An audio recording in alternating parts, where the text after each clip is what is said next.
Fin de semana, pese a la alerta por el coronavirus, se reportaron más de 110,000 personas que acudieron al Vive Latino. Por este tema, le agradezco mucho que nos tome la llamada la secretaria de Salud de la Ciudad de México, Olivia López. ¿Cómo estamos, secretaria? ¿Cómo te va? Buenos días. Buen día, Francisco. Un saludo a ti y a tu auditorio. Igualmente, uno con cariño. Cuéntanos, ¿se puso en riesgo a alguien? ¿Tienen alguna preocupación al respecto de la celebración del Vive Latino?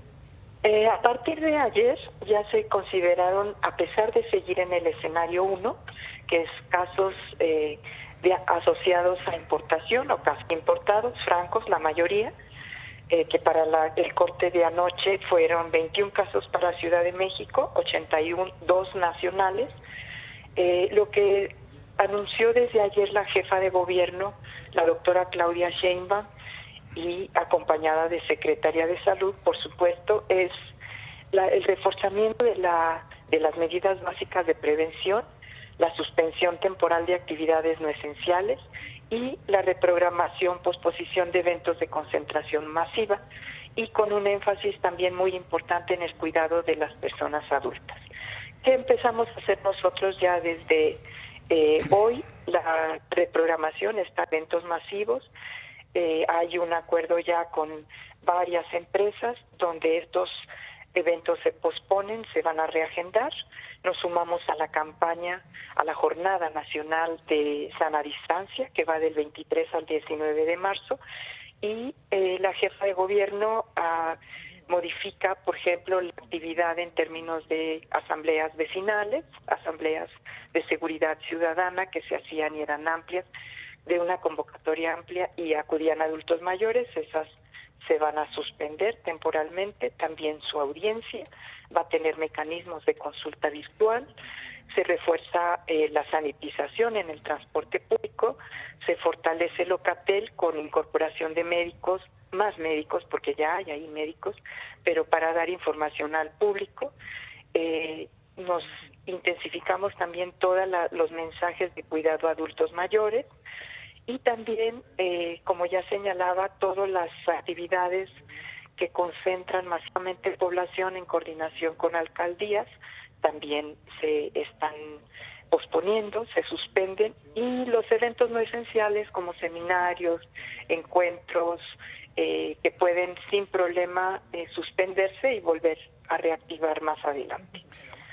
Oliva, yo no soy un experto en la materia, evidentemente, por eso te lo pregunto a ti. ¿Se puso en peligro a alguien? ¿Fue una irresponsabilidad o no llevar a cabo el Vive Latino? Hicimos todo lo necesario para que poner los filtros, para en coordinación con la empresa poner el servicio médico, poner la sanitización intensiva. Ahora, todavía estamos en fase de circulación importada. ¿Qué quiere decir esto? Que los casos todavía son pocos, son vinculados a importación, no estamos con circulación local.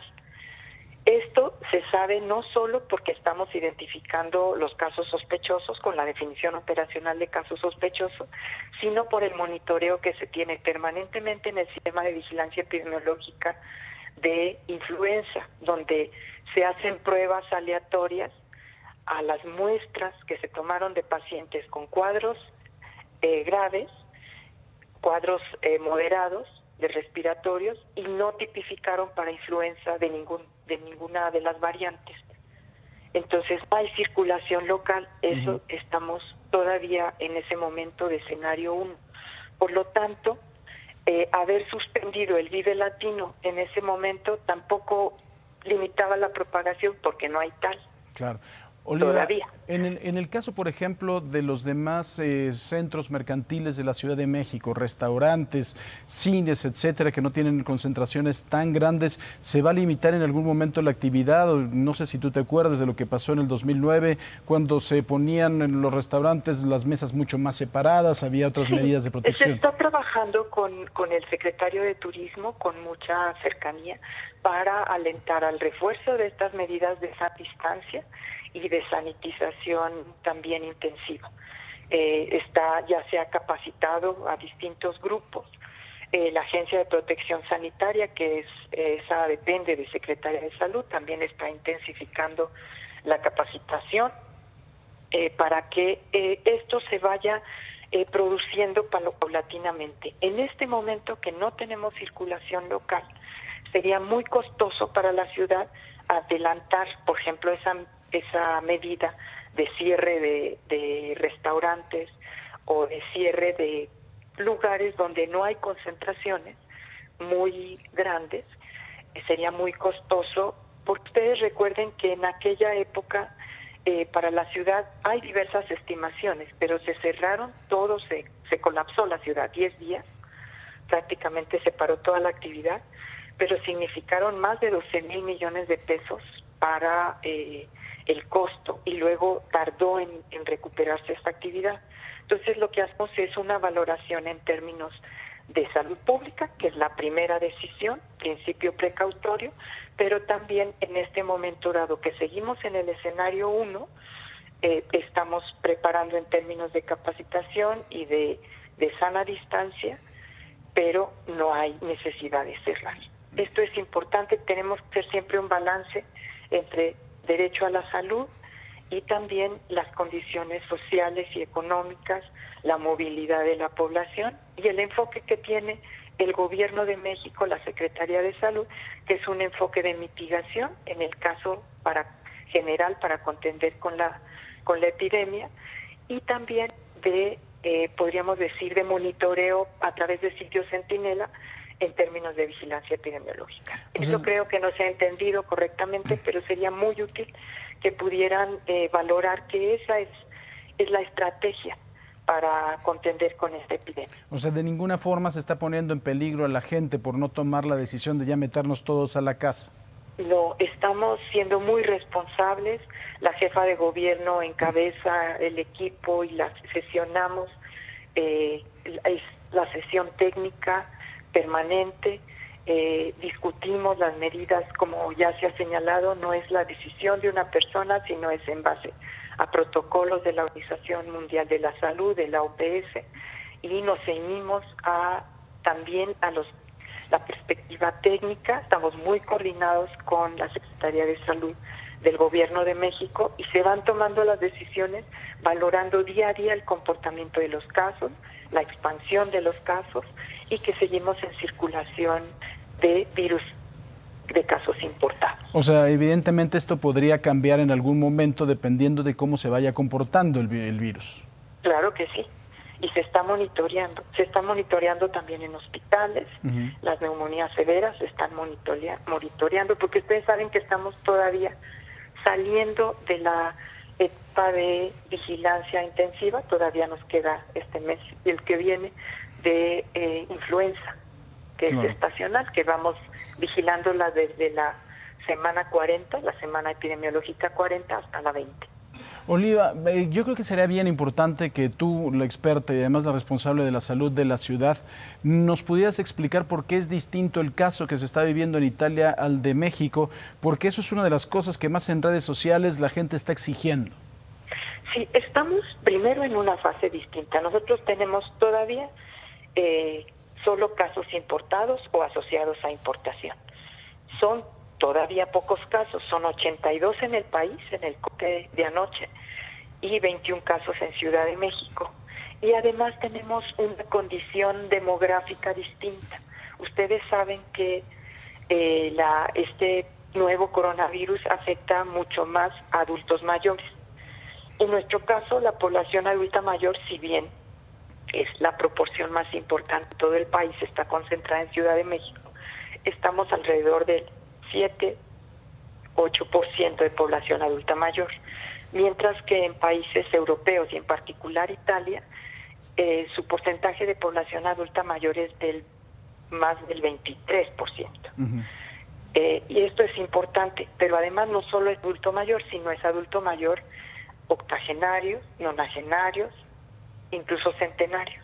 Entonces, ¿qué quiere decir? Que son adultos mayores con muchos más años. En el grupo de más de 80, la tasa de letalidad es entre el 12 y el 15%.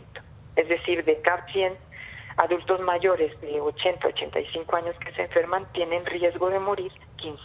Claro, y si entonces es una situación distinta, por eso estamos viendo estos datos de severidad. Claro.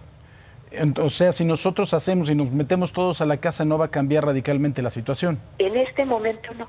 Y lo que podemos hacer, una medida que probablemente requeriríamos para el escenario 3, cuando haya circulación mayor, el escenario 2 transitando al escenario 3, cuando ya sea circulación local y se vaya expandiendo la propagación de este virus, probablemente en ese momento sí necesitemos, para cortar la transmisión, reducirla. No se corta del todo, pero claro, para reducirla, estar en nuestras casas. Claro. Y si lo hacemos desde ahora, lo que vamos a producir es un agotamiento social, porque pues aislarse en casa no es algo fácil. Se tienen que hacer muchos arreglos laborales, escolares ahora no, porque también las ya a partir del 20. Claro. No tengo ahorita la fecha, pero bueno, ya. Del 23 al 20, sí. Sí, del 23 al 19 es la Jornada Nacional de Sana Distancia. Y la SEP ya suspende, justo también el 23 me parece, sí, porque nada más esta semana se va a clase, se suspende la actividad de los escolares, bueno, claro, de todas las personas que están en escuela. Y además de Entonces, esto es importante. Si nosotros desde ahora decimos que la gente se vaya a sus casas y se repliegue, como está ocurriendo ahorita en Italia, en España, lo que hacemos es producir este agotamiento social cuando todavía no tenemos circulación local. Y agotamiento social y una crisis económica terrible. También, porque ahí, como señalaba, siempre hay que balancear principio precautorio de protección del derecho a la salud, reducción del riesgo, pero también valorar las condiciones económicas y sociales. O sea, puede ser muy crítico en términos de empleo, de dinámica económica para el país y para la ciudad. Claro. Por eso estamos monitoreando cotidianamente para que esto esté tomada las decisiones en el mejor momento. Por eso la Ciudad de México anticipa un poco esta semana ya por la concentración urbana y la dinámica de la ciudad. Claro. Porque es una metrópoli viva donde hay una circulación de millones de personas. Pues Oliva López, secretaria de Salud de la Ciudad de México, te agradezco que con peras y con manzanas nos hayas explicado de qué se trata esto. Espero que la gente lo entienda, sea receptivo, no lo utilicen de forma política y ojalá que podamos todos. Esto no quiere decir que salgamos a la calle de una forma irresponsable, hay que seguir con todas las medidas de protección y de seguridad, todas. Claro que sí. Muy bien, pues Oliva, te agradezco. Yo les agradezco y un saludo a tu auditorio. Gracias, muy amable. Oliva López Arellano, la secretaria de Salud de la Ciudad de México.